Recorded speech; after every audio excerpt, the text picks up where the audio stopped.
The discovery.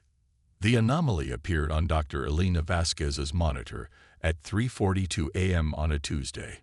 Working the night shift at the SETI array in New Mexico had its perks, mainly silence and solitude. But spotting patterns in cosmic noise wasn't usually one of them. This signal was different. Structured. Repeating. Impossible. Elena's fingers flew across her keyboard, running standard verification protocols. The signal persisted. It wasn't terrestrial interference. It wasn't a pulsar. It wasn't anything natural she could identify. "Computer, flag sequence Alpha 97, she said, her voice barely a whisper. "And get me Director Harrington." 12 hours later, the modest conference room at the array facility held more PGs than it had ever seen.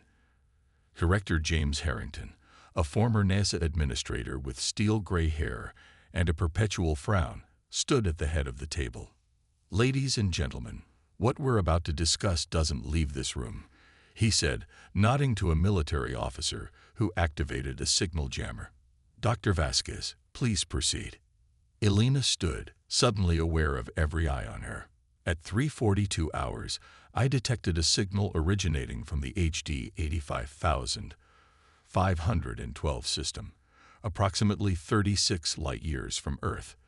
The signal contains complex mathematical sequences followed by what appears to be technical specifications. "Specifications for what?" asked Dr. Wei Chen, the quantum physics specialist flown in from MIT.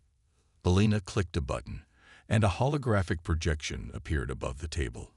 "We believe it's a blueprint for a ship, or at least components of one." The room erupted in murmurs as the scientists examined the rotating schematics. Parts of it resembled known spacecraft designs, but others seemed to defy the laws of physics as humans understood them. "This can't be real," said Dr. Abernathy, the propulsion expert. "These engines would require manipulation of quantum states we've only theorized. And this material composition, it shouldn't be stable." "Yet the math checks out," Elena replied. "We've run simulations on every aspect. It would work if we could build it." Director Harrington cleared his throat. "The question is, why would an advanced civilization send us plans for technology we can barely comprehend?" The room fell silent until Colonel Marcus Shaw, the military liaison, spoke up. "Perhaps it's not a gift. Perhaps it's a warning." Elena nodded grimly. The signal contained something else. She changed the projection to show a different set of data. "This appears to be astronomical data tracking the movement of a massive object, or objects, through that region of space, based on the trajectory and timing. They're headed here," finished Dr. Chen, his face pale. "How long?" "If our calculations are correct, 15 years, Elena said. "Maybe less." Director Harrington stood. "I'm convening an emergency meeting with the UN Security Council. Colonel Shaw will handle security protocols. The rest of you start analyzing every byte of that signal. If someone sent us blueprints for the most advanced ship humanity has never imagined, we damn well better figure out how to build it." 6 months later, the United Nations Unified Space Initiative was formed. Every nation with space capabilities pooled their resources in what became humanity's greatest collaborative effort. Construction facilities were established in orbit, and research centers worldwide focused on understanding and implementing the alien technology. Dr. Elena Vasquez found herself leading the Communication and Xenotech Integration Division, working alongside Colonel Shaw, now promoted to General and Commanding Officer of the project. The ship was codenamed Prometheus. "You really think we can build this thing?" Shaw asked Elena one evening as they reviewed progress reports in the Orbital Command Center. The partially constructed frame of the Prometheus loomed outside the viewport, illuminated by welding arcs and floodlights. "We have to," Elena replied, not looking up from her tablet. The signal wasn't just passing along technology, it was a last testament. Based on the degradation patterns, whoever sent it was likely destroyed shortly after transmission. Shaw's jaw tightened. "And you're certain about what's coming?" Elena finally looked up, her eyes haunted by the simulations she'd run countless times. The data is conclusive. The objects, we've taken to calling them harvesters, move through space like a plague, stripping solar systems bare. They don't just destroy planets. They consume them, convert all matter to energy, and based on their systematic pattern of movement. Earth is on the menu. Shaw finished. Yes, and not just Earth, our entire solar system. A year into the project, a breakthrough came from an unexpected source. Dr. Koji Tanaka, a theoretical physicist who had been analyzing the quantum displacement drive specifications, realized the alien mathematics contained a conceptual framework humans had never considered. "We've been thinking in 3 dimensions with time as a 4th, he explained to the project leaders. But this is a 5-dimensional approach to space-time. It doesn't just move through space. It creates a localized field where physics itself can be negotiated. Negotiated? General Shaw asked, his skepticism evident. Think of it like this, Elena offered. Instead of being subject to the rules of physical constants, the ship creates a bubble where it can suggest alternative rules, within limits. That's why the hull specifications seemed impossible, added Dr. Abernethy. The material doesn't need to withstand conventional stresses because it exists partially in an altered state of physics. The implications were staggering. If they could implement this technology, the Prometheus wouldn't just be a warship, it would be a vessel that operated on principles advanced enough to appear magical by current human understanding. Construction accelerated after this breakthrough. 3 years into the project, the basic structure was complete. The ship was massive, nearly a kilometer in length, with a sleek, organic design unlike anything humans had built before. Its hull gleamed with a material that seemed to absorb and reflect light simultaneously, giving it an ethereal quality, even when stationary. Not everyone welcomed the project. Religious extremists claimed the ship was an abomination against nature. Conspiracy theorists insisted it was a trap designed by the very aliens who were coming to harvest Earth. Several attempts at sabotage were narrowly thwarted. 5 years after the signal's arrival, as the Prometheus neared completion, early warning systems detected gravitational anomalies at the edge of the solar system. The harvesters had arrived a decade sooner than predicted. In the emergency meeting that followed, General Shaw laid out humanity's options. The Prometheus is at 87% completion. Weapon systems are operational, but the quantum displacement drive has only been tested in controlled environments. We've never taken it beyond the moon's orbit. What about evacuation? Asked the Chinese representative. Elena shook her head. The Prometheus was never designed as an Ark. It can carry a crew of 50, maybe 100 in emergency conditions, but not thousands, and certainly not billions. Then it must serve its intended purpose, said the Russian delegate. It must fight.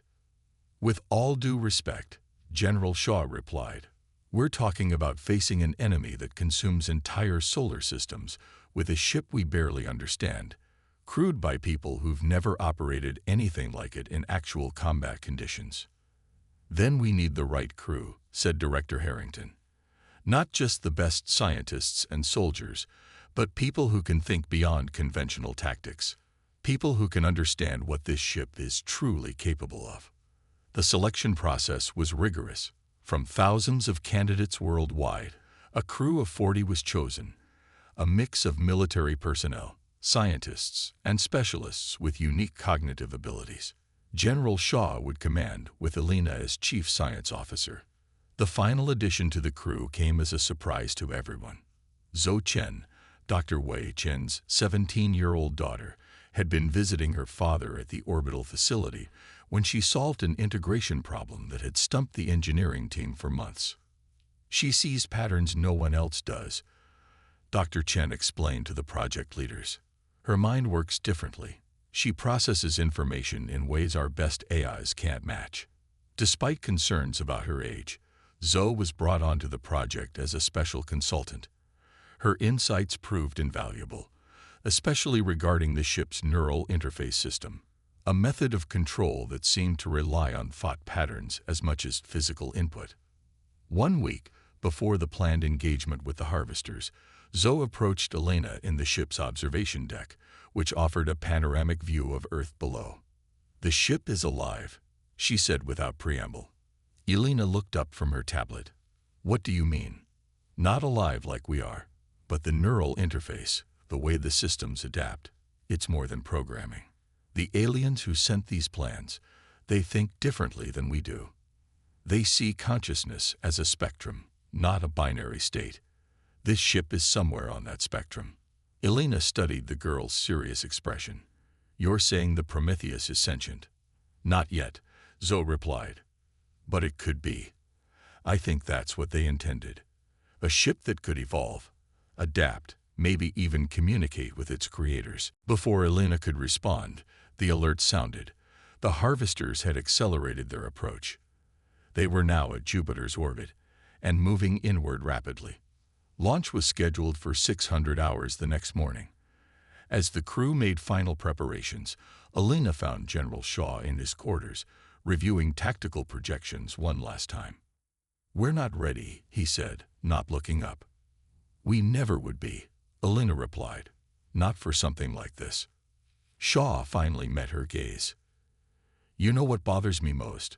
We've spent 6 years building this ship based on plans from an alien civilization, and we still have no idea why they chose us. What did they see in humanity that made them think we could succeed where they failed?" Elena had asked herself the same question countless times. Maybe it wasn't about capability. Maybe it was about potential. Potential for what? To surprise everyone, including ourselves. She handed him a datapad. "Final systems check is complete. The Prometheus is as ready as it'll ever be." The next morning, as the crew took their positions, General Shaw addressed them from the command chair. "In a few minutes, we will engage the Prometheus's main drive and leave Earth's orbit. Our mission is to intercept and neutralize the entities approaching our solar system. Everything we know suggests this will be the most difficult challenge humanity has ever faced." He paused, looking at each crew member in turn. "But remember this, someone out there believed we could succeed. They sent us the means to fight when they could have left us defenseless. Whatever happens next, we will not disappoint them." As the countdown reached 0, the quantum displacement drive engaged. In a flash of light that momentarily outshone the sun, the Prometheus vanished from Earth orbit, leaving behind a planet holding its collective breath. The signal had promised a chance for survival. Now humanity would discover if that promise could be kept. The Forge. The transition was unlike anything the crew had experienced. As the quantum displacement drive engaged, reality itself seemed to fold around the Prometheus. For a fractional second that felt eternal, each crew member experienced the bizarre sensation of existing in multiple places simultaneously, a side effect of the 5-dimensional physics the ship employed. When reality stabilized, the view screen showed not the familiar backdrop of Earth's orbit, but the vast emptiness of space near Jupiter's orbit. The transition had been successful. The Prometheus had traveled hundreds of millions of kilometers instantaneously. "Status report," General Shaw commanded, his voice steady despite the disorientation lingering in his mind. Lieutenant Commander Alexei Volkov, the navigation officer, checked his console. "Displacement successful, sir. We're at the calculated intercept point, approximately 780 million kilometers from Earth. Life support nominal. Hull integrity at 100%, reported Chief Engineer Maya Rodriguez. The displacement drive is cycling down for recharge. Estimated time to full capacity is 8 hours. Elena studied the readings on her station. "General, we're detecting the gravitational anomalies consistent with harvester signatures. Multiple contacts, bearing 047 Mark 183. Distance approximately 3 million kilometers and closing." Shaw nodded grimly. "Tactical, bring weapons systems online. Dr. Vasquez, what can you tell us about what we're facing?" Elena transferred her data to the main view screen. Based on the signal's information and our long-range scans, the harvesters appear to be massive structures, each roughly 20 kilometers in length. They don't match any conventional spacecraft design. The screen displayed hazy silhouettes, dark against the backdrop of space. The objects resembled elongated, segmented insects with numerous appendages extending from their central mass. They're generating immense gravitational fields, Alina continued. Our readings suggest they're using these fields to literally tear matter apart at the subatomic level, converting mass directly to energy, which they somehow harvest. How do they propel themselves? Asked Commander Hiroshi Takeda, the weapons officer. Unknown, Alina admitted, but they're moving at approximately 0.15 c in normal space, far faster than should be possible without relativistic effects becoming problematic. Zhou Chen, who had been silent since the transition, suddenly spoke up from her position at the pattern analysis station. They're skipping. Shaw turned to her. Explain. Zhou's fingers danced across her console, bringing up a new visualization. They're not moving continuously through space. I don't know how to describe it. They're taking shortcuts through higher dimensions, appearing and disappearing from normal space in microsecond intervals. That's how they achieve such speeds without relativistic mass increase. Alina stared at the data, realizing Zhou was right. They're using a cruder version of our displacement technology, but on a continuous basis. General Shaw processed this information quickly. Can we exploit that? Target them during transitions? Possibly, Takeda replied. But we'd need exact timing. We're talking microseconds of vulnerability. Then that's what we'll do, Shaw decided. Ms. Chen, can you predict their transition patterns? Zhou nodded, her young face set with determination. Give me 10 minutes with the sensor data. As Zhou worked, the harvesters continued their approach. There were 7 of them, moving in a formation that seemed both organic and precisely calculated. General, Alina said quietly, moving closer to Shaw's command chair, we need to consider that these may be scouting units. The gravitational distortions we detected in our solar system were much larger than what these 7 could generate. So these might just be the advance party, Shaw muttered. Wonderful. 10 minutes later, Zhou looked up from her station. I've got it. They're using a quantum harmonic pattern for their transitions. It's mathematically predictable. I'm feeding the timing algorithm to Tactical now. Takeda received the data, his eyes widening slightly. This is remarkable. Commander Volkov, can you match our movement to these patterns? We need to time our weapons fire with their vulnerable phases. I can try, Volkov answered, studying the complex predictions. Shaw stood from his chair. All hands, battle stations. We're about to make humanity's first contact with an alien species, and unfortunately, it's going to be combat. Remember your training and trust this ship. It was designed for exactly this moment. As the Prometheus moved to intercept, the crew felt the ship responding with unexpected fluidity. The neural interface systems allowed for reactions faster than conventional controls could manage, with the ship sometimes seeming to anticipate commands before they were fully issued. They've detected us, Alina reported, watching her readings. They're altering course to intercept. Let's see what this ship can do, Shaw said. Tactical, target the lead harvester and fire on the next transition point. The Prometheus's main weapon system, a particle beam accelerator that leveraged the ship's unique physics-altering field, charged with a low, building hum that resonated through the hull. The energy readings climbed rapidly, far exceeding what should have been possible given the ship's power generation capabilities. Firing in 3, 2, 1, Takeda announced. A brilliant lance of energy erupted from the Prometheus, striking the lead harvester at the precise moment Zhou had calculated. The effect was immediate and devastating. The alien construct seemed to shudder, its form destabilizing, as the beam disrupted its transition between dimensional states. For a brief moment, it was fully materialized in normal space, and vulnerable. Secondary explosions rippled along its segmented body, spreading outward from the impact point. Then, in a spectacular release of energy, the harvester disintegrated, leaving behind nothing but a rapidly dispersing cloud of exotic particles. The bridge crew watched in stunned silence. The weapon had worked far better than anyone had dared hope. "I'll be damned," Shaw whispered. It actually worked. Their victory was short-lived. The remaining 6 harvesters immediately altered their transition patterns, adapting to the attack. "They're learning," Zoe warned. Recalculating intercept points.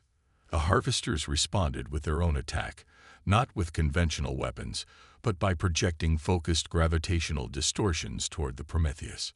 Where these invisible forces touched the ship's hull, the material began to strain and warp as space-time itself was manipulated. Hull integrity compromised in sections 14 through 17, Rodriguez reported, her voice tense. "The quantum field stabilizers are compensating, but they can't take sustained assault like this." Elena watched in horror as one of the gravitational beams struck a direct hit on the port side of the ship. The material there didn't break or explode. Instead, it seemed to fold in on itself, as if that section of the ship was being removed from reality. "Divert power to the dimensional anchors," she shouted. "We need to strengthen our local physics field." The ship responded instantly, drawing power from non-essential systems to reinforce the exotic field that maintained the Prometheus's physical laws against the harvester's attack. The damaged section stopped deteriorating, but the affected area remained distorted, like a crumpled piece of paper in an otherwise smooth surface. "We can't take another hit like that," Rodriguez warned. Shaw nodded grimly. "Evasive pattern delta. Zoe, we need new transition points." "Working on it," she replied, her fingers flying across her console. "They're adapting their patterns, becoming less predictable. I need more data." "We don't have time." Takeda responded as the harvesters closed in, surrounding the Prometheus in a spherical formation that limited escape options. It was Elena who found the solution. "The signal," she said suddenly. "The original blueprints. They weren't just giving us technology. They were giving us strategy. General, what if we modulate our quantum field to create a resonance pattern?" Shaw turned to her. "What would that accomplish?" "Their transition technology operates on similar principles to ours, just less refined. If we generate a field that resonates with their transition frequency, we could disrupt all of them simultaneously," Zoe finished, catching on immediately. "Like pushing someone down a staircase when they're mid-step." "Can we do that?" Shaw asked. "Theoretically," Elena replied. "The field generators weren't designed for this, but—" "Do it," Shaw ordered. Elena and Rodriguez worked frantically, reprogramming the field generators while Volkov kept the ship moving in unpredictable patterns to avoid further gravitational attacks. Takeda fired conventional weapons, high-energy plasma bursts, to keep the harvesters distracted, though they did minimal damage. "Field modulation ready," Elena announced finally. "But sir, this will temporarily disable our own displacement capabilities. If it doesn't work, we're out of options, Doctor," Shaw replied. "Proceed." Elena initiated the sequence.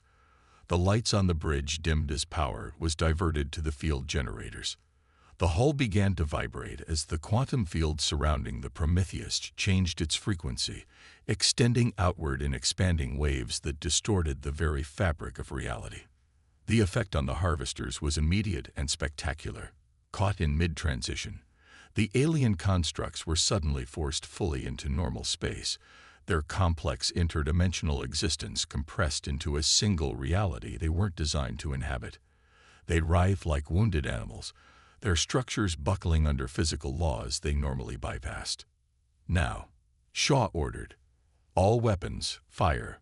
The Prometheus unleashed everything in its arsenal: particle beams, plasma cannons, and newly deployed quantum-tipped missiles that homed in on the distortions in spacetime the harvesters created.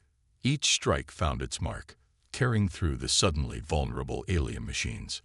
4 of the 6 remaining harvesters disintegrated under the assault. The 5th suffered catastrophic damage but managed to escape, limping away at a fraction of its former speed.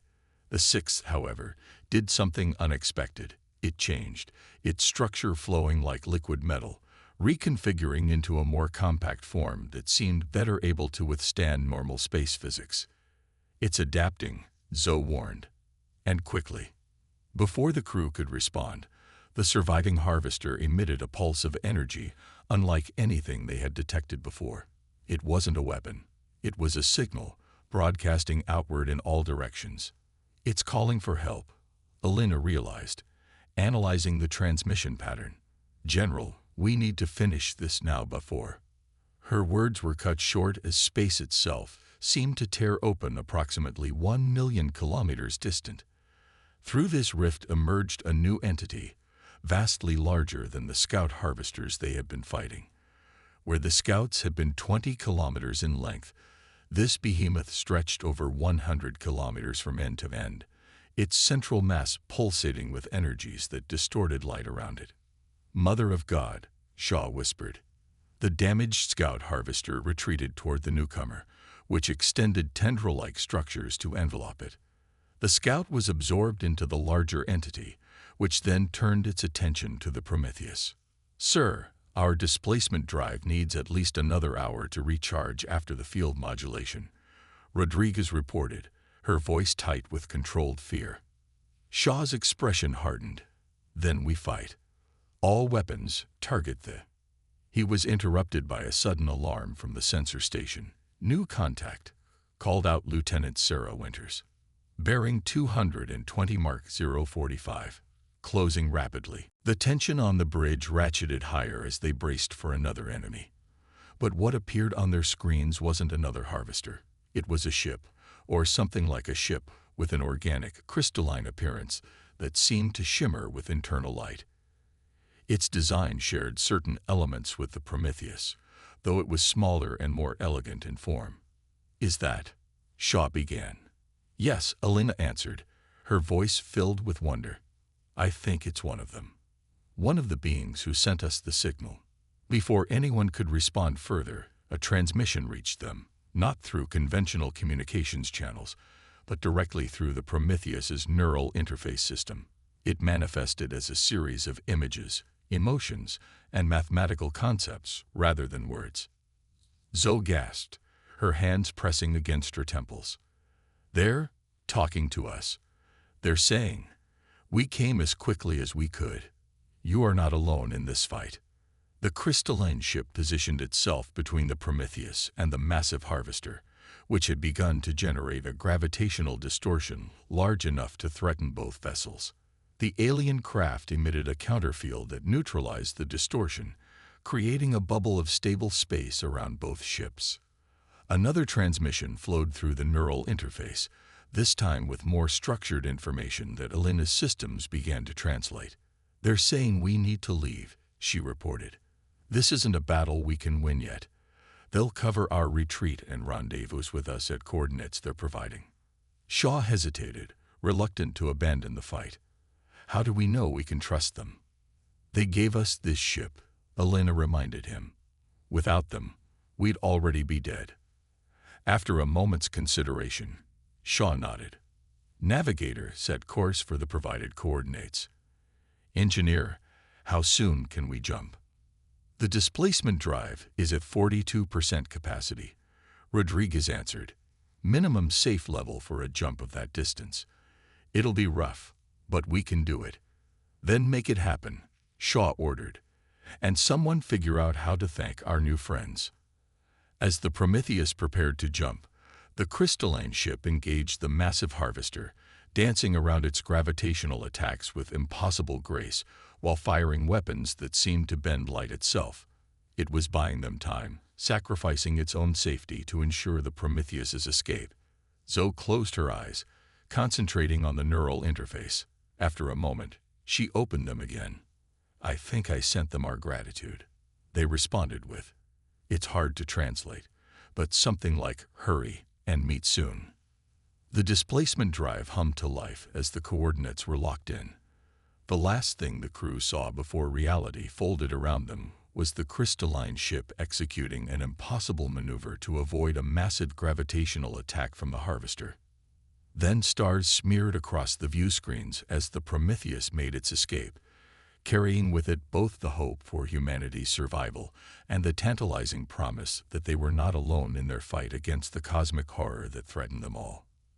As the ship re-emerged into normal space at the designated coordinates, far from the battle they had fled, General Shaw turned to his science officer. "Dr. Vasquez," he said quietly, "I think it's time we learned exactly who our allies are, and what we've really gotten ourselves into."